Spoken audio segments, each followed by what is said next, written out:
镜头转来到国内，国防部预告要放零做志愿兵体格标准，查甫的身高有152公分 ，BMI 伫32以下都有下资格。不过，调解立委拢认为讲，唔通因为要找较侪人来做兵，就放零标准。那军事专家嘛烦恼讲，放零了后会影响国军的战力。两岸情势紧张，国军一方面爱抵抗中共军事威胁，另一方面含伫招未着兵的困境。对此，国防部有告修正自愿役体格要放零限制，以男性身高为例，原本规定男性需要158公分到195公分，会放零到152公分到200公分，女性是150公分到200公分。另外 ，BMI 指数男性也放零到32，引起讨论。主要是为了符合国军的用兵实际需要。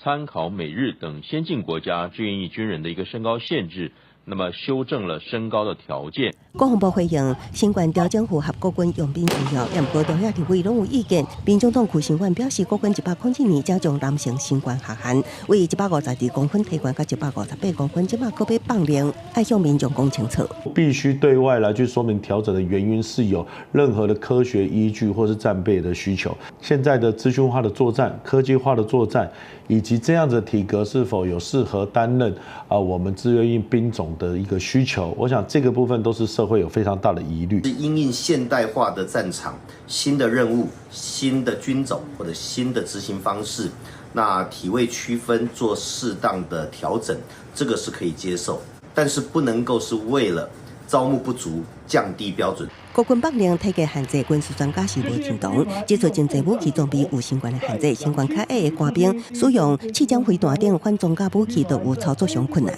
突击步枪还有反甲武器，譬如说空中火箭弹，如果说身高过矮的士兵，你就会变成说，一个士兵拿着一个长的扫把去抗敌。说真的，这是第一个蛮突兀的。现阶段的年轻人非常很多大多数的比例不想当兵，这是一个警讯。针对男性 BMI 放零到32，国军训练强度敢是要改，也是爱有两套标准。专家认为，袂当为着扩大边缘，头尾颠倒掠，影响国军整体战力。记者综合报道。